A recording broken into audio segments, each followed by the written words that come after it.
Dear students, पिछली video में हमने पॉइंटर्स के बारे में जाना और साथ साथ टाइप्स ऑफ पॉइंटर भी पढ़ा। आई बटन पे प्रेस करके आप पिछली वीडियो देख सकते हैं जिसमें पॉइंटर और पॉइंटर के टाइप्स मैंने बताए। ठीक है, अब आज की वीडियो में मैं लेके आया हूं आपके लिए array of pointers. Array of pointer screen पे देख रहे होगे आप, मैंने ब्लैक बोर्ड पे लिखा हुआ है, a collection of similar pointers is known as array of pointers. यानी कि एक तरह के पॉइंटर्स के कलेक्शन को हम एरे ऑफ पॉइंटर्स बोलते हैं। एक्चुअली है क्या एरे, मैंने पढ़ाया उसमें क्या था। एरे को जानने के लिए आप पिछले वीडियोस देखें हैं। और एरे है क्या, कलेक्शन ऑफ सिमिलर थिंग्स। और मैंने कहा एक तरह के पॉइंटर अगर एक जगह रख दिए जाएं तो क्या बन जाएगा, वो collection of pointers, that is array of pointers बन जाएगा। और एरे ऑफ पॉइंटर्स की जरूरत कहां और कैसे पड़ती है, बात इसकी करेंगे। तो देखो, मैंने कहा दो वेरिएबल सिंपल से एक्स और वाई आपको ब्लैक बोर्ड पे दिखाई दे रहे हैं। एक्स और वाई ये दो दिखे, इनको दोनों को रखने, इन दोनों के एड्रेस क्रिएट हुए होंगे और इनके एड्रेस कंटेन करने के लिए हमने ptr1 और ptr2 दो चीजें रखी। ठीक है ना, ये ptr1 और ptr2 दो चीजें रखी। अब ये दोनों की दोनों जो चीजें थी वो क्या कंटेन करेंगी, पॉइंटर, मतलब addresses of X and Y. ठीक है, तो x जब क्रिएट हुआ होगा तो ऐसे मेमोरी बनी होगी, y क्रिएट हुआ होगा तो ऐसे मेमोरी बनी होगी, और ptr के लिए ये और ptr2 के लिए ये, ptr1 के लिए। ठीक है, ptr1 में अगर मैं x का एड्रेस रखूं आराम से रखा जाएगा, 2 के अंदर मैं y का एड्रेस रखूं आराम से रखा जाएगा। पहले मैं डेमोन्स्ट्रेशन पे आता हूं, फिर मैं साथ साथ इसे बताता रहूंगा और समझाता रहूंगा। डेमोन्स्ट्रेशन में मैंने एक छोटा सा प्रोग्राम टाइप किया हुआ है। देखो, इसमें लिखा है वही जो मैंने अभी बोर्ड पे आपको दिखाया कि x एंड y दो वेरिएबल हैं और ptr1 ptr दो पॉइंटर हैं। ptr1 ptr2 मैंने क्यों डिक्लेयर किए, क्योंकि x और y के एड्रेस रखना चाहता हूं। ठीक है, x में 55 है, y में 45 है, दोनों इंटीजर है। ठीक है, ptr1 पॉइंटर टू इंटीजर है, ptr2 पॉइंटर टू इंटीजर है। x का एड्रेस रखता है ptr1, ptr2 रखता है y का एड्रेस। और होगा क्या, इन दोनों के अंदर जो वैल्यूज रखी हुई हैं यानी कि एड्रेसेस, और एड्रेसेस पे रखी हुई वैल्यूज को मैं प्रिंट करने की कोशिश करता हूं। देखो, value of x is %d और क्या लिखा है, x के वो ptr पे रखी हुई वैल्यू एट ptr1। तो क्या होगा, ये प्रिंट करेगा यहां पे क्या, 55। और अगर मैं y की वैल्यू प्रिंट करनी चाहूं तो एस्टेरिस्क ptr2 मतलब ptr2 पे रखी हुई वैल्यू, y के एड्रेस पे रखी हुई वैल्यू क्या होगी, ptr2 मतलब क्या, y। तो ऐसी x का एड्रेस प्रिंट करना अगर हो तो क्या करेंगे, ptr1 और ptr2 जब प्रिंट करेंगे तो y का एड्रेस प्रिंट होगा। आराम से काम होगा, ये कल के समझाए हुए के अकॉर्डिंग बहुत अच्छे से समझ में आया है और आप कर सकते हैं। देखो, आउटपुट है 55 और 45। 55 का एड्रेस नीचे दे रहा है x का एड्रेस, और y दे रहा है, y का एड्रेस दे रहा है 45 का एड्रेस। ठीक है, ये दोनों आपके सामने हैं। अब मैं एक बात करूंगा कि अगर ये दो के बजाय ज्यादा वेरिएबल होते हैं, 1000, लाख, 10 लाख ऐसे करके, तो आप कहां तक इनके नाम रखते रहते, कहां तक उन नामों को याद करते रहते। ना तो पॉइंटर के नाम याद हो सकते थे, ना वेरिएबल के नाम याद हो। वेरिएबल के नाम के लिए तो हमारे पास एक ऑप्शन था क्या, एरे। और एरे क्या था कि array is a collection of similar data items. तो हमने बहुत सारों के लिए एक बना दिया और उसके द्वारा हमने क्या किया, उनकी वैल्यूज को यूज, इनपुट भी किया, आउटपुट भी किया, सब काम किया। तो एक छोटा सा प्रोग्राम जो आपकी स्क्रीन पे इस समय पे है वो एक ड्रॉबैक समझाएगा आपको। अगर मैंने कुछ इस तरह से किया है, देखो मैंने कुछ इस तरह से किया है कि ये ऐसा है, मैंने एक x का एरे डिक्लेयर किया है जिसमें 5 एलिमेंट्स आर देयर, 11, 22, 33, 44, 55। ठीक है, देन i एक वेरिएबल है क्योंकि एरे के लिए एक फॉर लूप की जरूरत होगी, और लूप की जरूरत होगी तो i एक वेरिएबल की जरूरत होगी। तो देखो, इसको और ptr एक पॉइंटर बनाया है।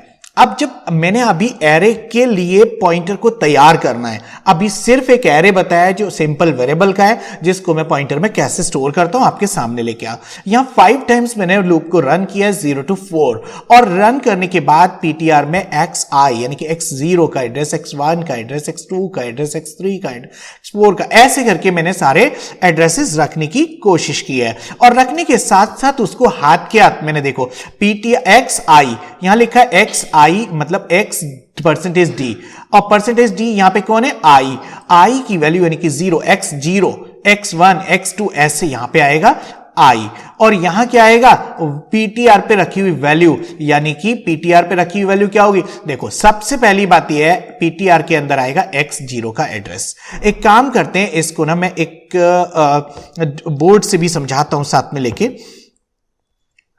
देखो अब बोर्ड और ये दोनों मैंने सामने रखे हुए हैं आपके, और इसमें एक चीज दिखाने की कोशिश कर रहा हूं।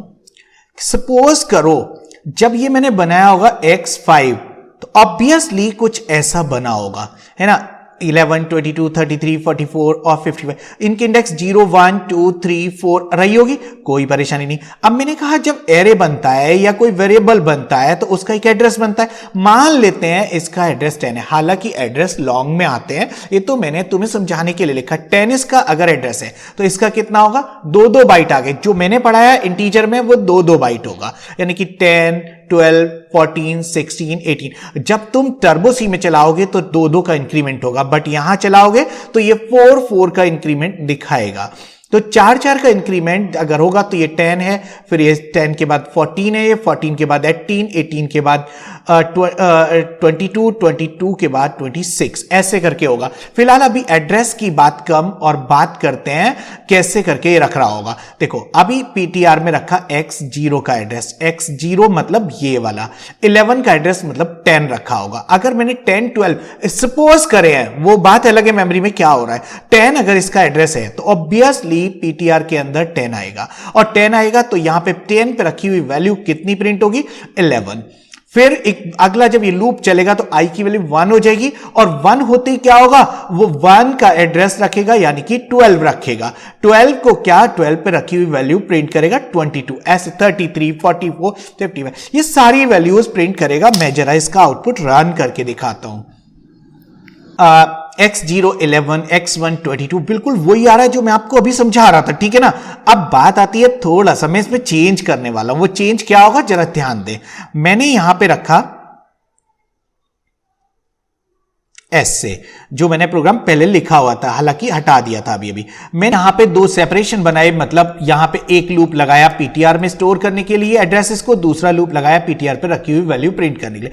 क्या आप वीडियो को पॉज करके सोचो और सोचो क्या आउटपुट अभी जो आया था सेम आएगा या नहीं। आपने जरूर सोच लिया होगा। अब एक काम करते हैं, मैं इसको रन करके दिखाता हूं। देखो आउटपुट अनएक्सपेक्टेड है, जो हमने सोचा था वो नहीं है। हम सोच रहे थे 11, 22, 33, 44, 55 ऐसे आएगा, नेवर।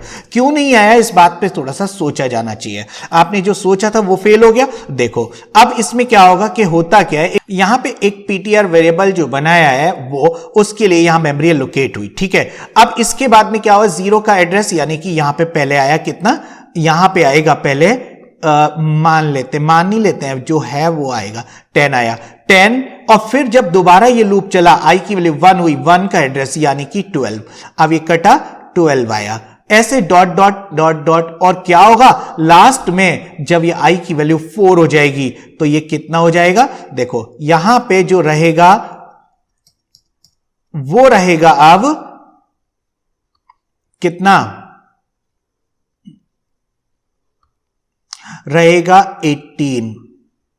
क्यों रहेगा 18, लॉजिकली एक बॉक्स है, एड्रेस उसमें बदल रहे हैं तो लास्ट में जो होगा वो वही तो एड्रेस आएगा जब 18 रहेगा।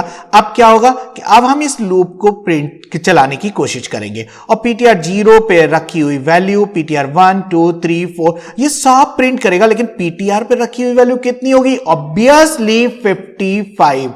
समझ रहे हैं मेरी बात को, 55। इसका मतलब हर बार वो क्या प्रिंट करेगा, 18 पे रखी हुई वैल्यू, और 18 पे रखी हुई वैल्यू होगी 55, और आउटपुट होगा 5 टाइम चलाओ चाहे 100 टाइम चलाओ, कितना होगा, सिर्फ और सिर्फ 55। तो मेरी बात समझ में आ गई होगी, ठीक है ना।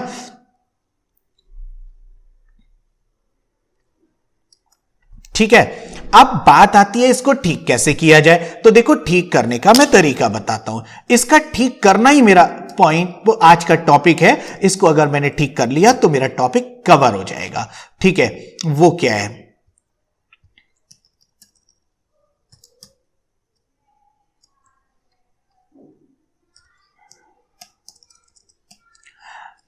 इसमें मैंने प्रोग्राम में जो आपके सामने रखा हुआ है क्या एक पॉइंटर का भी एरे बनाया है, देखें जरा। बिल्कुल है, बस यही बताना था, एरे ऑफ पॉइंटर्स। अब सोचो एक वेरिएबल था पॉइंटर का और उसमें मैंने 5 एड्रेस रखे तो लास्ट वाला रह जाता था। अब क्या है, इसके लिए मुझे अलग अलग जगह, देखो जितने वैल्यूज उतने एड्रेस चाहिए तो उतने पॉइंटर चाहिए, इसलिए पॉइंटर का भी उसी तरह से एरे बनेगा जैसे कि एरे बनता है सिंपल वेरिएबल का। तो डिक्लेयर करने में कोई स्पेशल बात नहीं होती, बट स्टार लगता है तो वो पॉइंटर्स का एरे बन जाता है। It may be pointer to integer या पॉइंटर टू फ्लोट या पॉइंटर टू कैरेक्टर, किसी भी टाइप का हो सकता है। तो अब कहना क्या है, अब देखो इसके बाद क्या होगा जब तुमने इस तरह से डिक्लेयर किया तो देखो हमारा यहां पे भी पॉइंटर का इस तरह से एरे बन गया। जब ये बन गया तो इस पे देखो 0 वाले का एड्रेस 0 वाले पे 1 वाले का, जब ये लूप इस तरह से चलेगा i पे i का एड्रेस मतलब xi का एड्रेस ptr i पे, तो जब i 0 होगा तो i 0 पे 0 का एड्रेस 1 पे 1 का एड्रेस ऐसे करके पुट होगा। तो देखो जिस समय पे लूप चलेगा तो ये 10 आएगा, यहां पे मैं लिखता हूं, यहां पे 10 आ जाएगा, यहां 12 आ जाएगा क्योंकि इसका एड्रेस, फिर ये 14 आ जाएगा और यहां पे 16 आ जाएगा और यहां पे 18 आ जाएगा। आई बात समझ में? इस तरह से अब जब ये लूप चलाओगे ये वाला तो ptr 0 पे रखी हुई वैल्यू यानी कि 0 पे है 10 1 0 2 3 4, देखो 0 पे रखी हुई 10 है, 10 पे रखी हुई वैल्यू कितनी है, 10 पे रखी हुई 11, तो ये प्रिंट करेगा 11, फिर 22, फिर 33, फिर 44, फिर 55, ऐसे करके प्रोग्राम को एग्जीक्यूट करता हूं, फिर बात करते हैं। ठीक है, ये था एक तरह से देखोगे तो अब सारे एड्रेस बिल्कुल ठीक आ रहे हैं। तो अब मेरे ये बात समझ में आ गई होगी आपके एरे ऑफ पॉइंटर्स क्या होता है। तो array of pointers is a collection of similar pointers. अब यहां पे इंटीजर, फ्लोट, कैरेक्टर अलग अलग वैल्यू के एड्रेस नहीं रखे जा सकते, सिर्फ और सिर्फ एक तरह। अगर कैरेक्टर के एड्रेस रखने हैं तो सारे कैरेक्टर के होंगे, फ्लोट के रखने हैं तो सारे फ्लोट के होंगे, इस तरह से। ठीक है, it was all about the array of pointers. ठीक है, अगले वीडियो में हम बात करेंगे पॉइंटर अर्थमेटिक की। तो पॉइंटर अर्थमेटिक कैसे होता है अगले वीडियो में बात करते हैं। Wish you good luck students.